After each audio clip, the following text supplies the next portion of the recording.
नमस्कार मित्रों, आगामी 18 मई 2025 को राहु एवं केतु राशि परिवर्तन करने वाले हैं। राहु जो है वो उल्टा चलते हुए मीन राशि से निकलकर कुंभ राशि में प्रवेश करेंगे। साथ ही केतु जो है वो यहाँ कन्या राशि से निकलकर और उल्टा चलते हुए सिंह राशि में प्रवेश करेंगे। चूंकि राहु और केतु सदैव वक्री चलते हैं, इसीलिए मीन से कुंभ में राहु और कन्या से सिंह में केतु का प्रवेश होगा। मित्रों, आज इस वीडियो में मैं आपको वृषभ राशि पर राहु और केतु के इस राशि परिवर्तन का विस्तार से जानकारी देने वाला हूं कि क्या प्रभाव पड़ेगा इनके ऊपर। मित्रों, राहु अभी जब यहाँ गोचर कर रहे थे आपके लाभ स्थान में, तब भी बहुत अच्छे थे, और अब जब ये 10वें भाव में आपके आ रहे हैं, 10th हाउस में, कर्म स्थान में, तब भी ये उतना ही बेहतर फल देंगे। एक तो यहाँ जो आपकी राशि के स्वामी बनते हैं शुक्र, उनका इनके साथ मित्रता भी होती है, तो कहीं ना कहीं ये आपके लिए बहुत ही अच्छा समय कह सकते हैं पिछले दिनों की अपेक्षा। मित्रों, यहाँ राहु जब बैठेंगे तो इनकी 5 दृष्टियां भी हैं, 3 दृष्टियां, माफ कीजिएगा। यहाँ पंचम दृष्टि आपके धन भाव पर पड़ेगी, 7वीं दृष्टि तो यहाँ 4th हाउस पर ही पड़ेगी जहां केतु बैठे हुए हैं, और 6ठे भाव पर तुला राशि पर इनकी 9वीं दृष्टि रहेगी। मित्रों, दशम भाव में राहु का जो फल है वो बहुत अच्छा आपके लिए रहने वाला है। खासतौर पे जो लोग वृषभ राशि के जातक राजनीति के क्षेत्र से जुड़े हुए हैं या जासूसी का काम करते हैं, जैसे इंटेलिजेंस का काम हो गया, मिलिट्री इंटेलिजेंस हो या किसी इंटेलिजेंस ब्यूरो में हो, या आप लोग बहुत लोग प्राइवेट डिटेक्टिव का भी काम करते हैं, प्राइवेट डिटेक्टिव एजेंसी वगैरह चलाते हैं, ऐसे लोगों के लिए राहु का गोचर बहुत अच्छा। जो लोग एक्टिंग का काम करते हैं, फोटोग्राफी का काम करते हैं, या इलेक्ट्रिकल इलेक्ट्रॉनिक्स वगैरह या साइंस एंड टेक्नोलॉजी के क्षेत्र से जुड़े हुए हैं, या टेक्नोलॉजी के किसी भी क्षेत्र से हो, जैसे एआई वगैरह का आजकल काफी समय बहुत तेजी से आगे चल रहा है, तो एआई वगैरह से जुड़े हुए लोगों के लिए बहुत अच्छा है। तो और जुआ सट्टा शेयर लॉटरी, जहां पर ये लीगल है, हर जगह लीगल नहीं होता जुआ सट्टा लॉटरी, तो जहां पर ये लीगल है ऐसे लोगों के लिए बहुत ही लाभान्वित करने वाला ये राहु का गोचर 10th हाउस में रहेगा। यहां पर आपको ये ध्यान रखना है कि राहु जब 10th हाउस में बैठेंगे तो थोड़ा सा आपको पिता के साथ संबंधों को ये कहीं ना कहीं प्रभावित जरूर करेंगे, थोड़ा सा कुछ मनमुटाव आपको देखने को मिलेगा। और केतु भी यहाँ बैठे 4th हाउस में, तो आपको माता और पिता दोनों के साथ संबंधों को बेहतर करके चलना होगा, नहीं तो ये जो अगले 18 महीने कहीं ना कहीं मनमुटाव आपको या कुछ वैचारिक मतभेद देखने को आपको मिलेगा। राहु की दृष्टियों की बात करें, पंचम दृष्टियां धन भाव पर पड़ेगी, तो दशम भाव में कर्म स्थान में बैठे हुए, तो जो चीजें मैंने बताई हैं उनसे कहीं ना कहीं आपको अच्छा धन की प्राप्ति कराएंगे, सेविंग्स में आपकी वृद्धि होगी।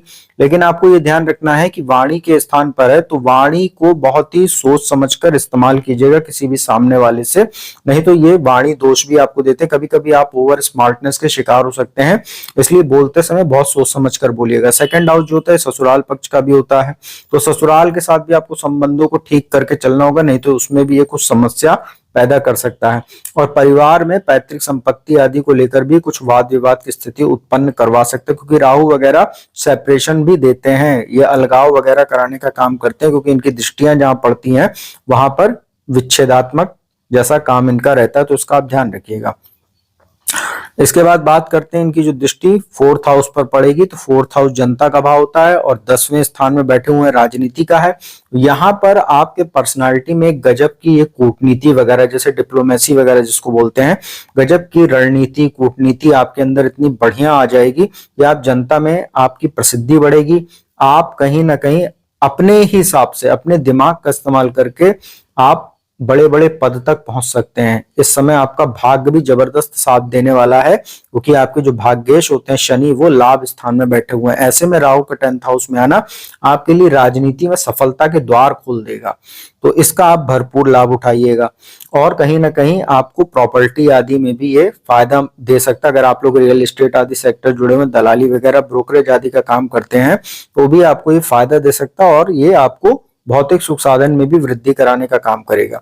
इसके बाद यहाँ पर जो दृष्टि पड़ रही है 6ठे भाव पर, रोग ऋण शत्रु के भाव पर, तो कर्म स्थान में बैठे हुए हैं, तो कहीं ना कहीं आपके जो कार्य क्षेत्र में कुछ लोग चुनौतियां पैदा करेंगे, जैसे कुछ गुप्त शत्रु होते हैं, जैसे लोग राजनीति वगैरह में है या किसी सोशल लाइफ में है, तो व्यक्तियों के अनचाहे जो है शत्रु पैदा हो ही जाते हैं, बन जाते हैं ना चाहते हुए भी। ऐसे शत्रुओं पर राहु आपको विजय प्राप्त करवाएगा। आप अपने वर्चस्व को कायम करने में बहुत सफलता हासिल करेंगे और अधिकार के क्षेत्र में आपको पूर्ण सफलता मिलेगी। और रोग ऋण शत्रुओं पर माफ कीजिएगा, शत्रुओं पर ये जबरदस्त विजय दिलाएगा।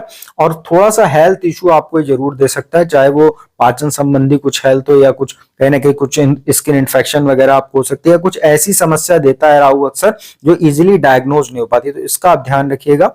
बाकी राहु आपके लिए बहुत अच्छा है। कर्ज वगैरह लेकर अगर आप कोई काम करना चाहते हैं, कोई अपनी सुख सुविधाओं में वृद्धि करना चाहते हैं, जैसे कोई होम लोन, कार लोन, ये सब, या एजुकेशन लोन वगैरह आप लेकर अपनी काम करना चाहते हैं, आगे बढ़ाना चाहते हैं, तो उसमें ये राहु आपको विशेष फायदा देने वाला रहेगा।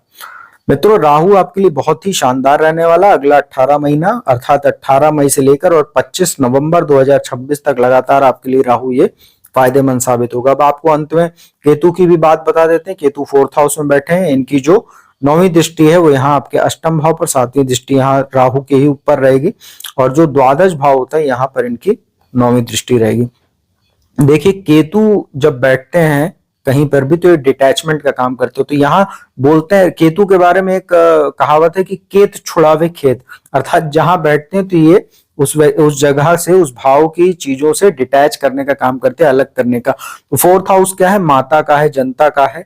तो यहाँ पर आपको एक चीज का ध्यान रखना है, माता के साथ जितने संबंध आप बेहतर रखेंगे, जितना उनका आशीर्वाद लेंगे, जितनी उनकी केयर करेंगे, उतना ही बेहतर है। नहीं तो राहु बहुत जबरदस्त वैचारिक मतभेद कराएगा और कहीं ना कहीं स्थान परिवर्तन भी आपका हो सकता है, अनचाहा स्थान परिवर्तन। जैसे खेत छुड़ावे खेत, यहाँ बैठेगा, आपको अननेसेसरी आप दूर भी जा सकते हैं, क्योंकि कुछ हो सकता है मनमुटाव इतना बढ़ जाए कि आप माता पिता के साथ रहना ही ना पसंद करें। तो ये स्थिति भी बन सकती है। अब इसको आपको अपने हिसाब से देखना पड़ेगा, कैसी सिचुएशन बन रही है उसको आप देखिएगा जब सामने आएगी। अष्टम भाव पर जो दृष्टि है तो आपके आध्यात्मिक चेतना में वृद्धि कर सकता है, लेकिन कोई सर्जरी वगैरह आपकी पेंडिंग है वो करवा सकता है। साथ ही जो लोग सर्जरी का काम वगैरह करते हैं, जैसे अगर मेडिकल लाइन में है, एमबीबीएस वगैरह किए हुए, उनको ये कुछ फायदा दे सकता है। अचानक धन लाभ भी आपका करा सकता है, लेकिन अचानक लाइफ में सडन लॉस और गेन दोनों ये देता रहेगा, अब जब यहाँ पर दृष्टि इसकी लगातार पड़ेगी। इसके बाद जो दशम भाव पर दृष्टि है, तो जैसा राहु वहां बैठे हुए हैं तो आपको फायदा देते रहेंगे काम में, इसमें कोई दिक्कत नहीं आएगी कोई खास। वही पिता को लेकर ही कुछ मतभेद वगैरह आपके होंगे, या कार्यस्थल पर थोड़ा बॉस या कलीग्स के साथ कुछ हो सकता है मनमुटाव, या आपकी ओवर स्मार्टनेस या ओवर कॉन्फिडेंस कभी कभी आपके लिए समस्या पैदा कर दे। तो इन सब चीजों से आपको बचना होगा। 12th हाउस पर दृष्टि, ये आपको ध्यान रखना है। 4th हाउस में बैठ के जो 12th हाउस पर दृष्टि है, ये आपका खर्च जो है इन्हीं सब चीजों में करा सकता है, जैसे प्रॉपर्टी में इन्वेस्टमेंट हो, या कोई अननेसेसरी जैसे व्हीकल वगैरह, जैसे आपके पास एक कार पहले से, दूसरी कार आप ले लेंगे, या अगर आपको अननेसेसरी प्रॉपर्टी वगैरह कोई आपके पास प्रपोजल आया, आपने बिना सोचे समझे लोन वगैरह लेकर या उसको ले लिया, तो यहाँ पर आपको सोचना है कि जरूरत हो तो ठीक है, नहीं तो बहुत ज्यादा कर्जा वगैरह लेकर आप अगर कोई इस तरीके का परचेस करते हैं तो आपको आगे जाके नुकसान कर सकता है। लीगल मामलों में भी केतु आपको फंसा सकता है, इसका आप ध्यान रखिएगा। हालांकि द्वादश पर जो केतु की दृष्टि आपको विदेश यात्रा वगैरह करा सकता है, कोई विदेश संबंधी कोई काम करना चाहते हैं, विदेश जाकर बसना चाहते हैं, या किसी शिक्षा के पर्पज से जाते हैं, उसमें ये केतु आपको इसलिए मदद करेगा क्योंकि इसकी अष्टम भाव पर भी दृष्टि है, जो अचानक जीवन में होने वाली घटनाओं का भाव होता है, और द्वादश भाव जो होता है ये विदेश यात्राओं का, हवाई यात्राओं का होता है। तो अगर इन सब पर्पज से अगर आप जाना चाह रहे हैं, विदेश सोच रहे थे लंबे समय से और कोई काम नहीं बन पा रहा था, तो इसमें अब आपको शनि भी मदद करेंगे लाभ भाव में बैठ के, तो विदेश जाने के लिए केतु आपकी मदद कर सकता है। तो वृषभ राशि वालों के लिए ओवरऑल देखें तो राहु केतु का गोचर बहुत शानदार है, बस माता पिता को लेकर ही आपके लिए थोड़ी सी चिंताओं को बढ़ाएगा। और उपाय की बात कर लेते हैं, भगवान शिव की पूजा उपासना कीजिए, ओम नमः शिवाय का जाप कीजिए, महामृत्युंजय मंत्र का जाप कर सकते हैं, ओम त्र्यंबकम यजामहे सुगंधिम पुष्टिवर्धनम उर्वा रुक्मिव बंधनान मृत्यु और मोक्ष में अमृतः, इस मंत्र का जाप करते हुए शिवलिंग का जलाभिषेक करें तो अच्छा रहेगा। और चंदन का इत्र लगाया करें नहाने के उपरांत, स्वच्छ वस्त्र धारण करें और थोड़ा सा कलाई पर और गर्दन पर चंदन का जो इत्र आता है उसका इस्तेमाल कीजिए। राहु का अशुभ प्रभाव दूर करने में चंदन के इत्र का काफी महत्व है, उसका आप ध्यान रखिए। अनैतिक कृत्यों से दूर रहिए, मांस मदिरा सिगरेट शराब इन सब चीजों से दूर रहिए, और गलत कृत्यों से दूर रहिए, कुसंगति से दूर रहिए। तो ये राहु केतु का गोचर आपके लिए बहुत शानदार रहेगा, क्योंकि लगातार शनि आपके लाभ भाव में इस गोचर के दौरान रहने वाले हैं 3 जून 2027 तक। तो ये समय काल आपके लिए उपलब्धियों से भरा रहेगा। तो मित्रों, यह था वृषभ राशि के लिए राहु केतु का राशि परिवर्तन का प्रभाव, उपाय बताया। वीडियो अच्छी लगी तो उसको लाइक कमेंट शेयर कीजिए। कुंडली विश्लेषण के लिए नंबर डिस्क्रिप्शन स्क्रीन पर उपलब्ध है, उस पर संपर्क कीजिए, अपॉइंटमेंट लीजिए, कुंडली विश्लेषण का लाभ लीजिए। अब मैं अपने वाणी को विराम देता हूँ। अगली वीडियो में आपको मिथुन राशि के लिए कैसा रहेगा राहु केतु का राशि परिवर्तन, उसकी संपूर्ण जानकारी लेकर हाजिर होंगे। तब तक के लिए ओम नमः शिवाय।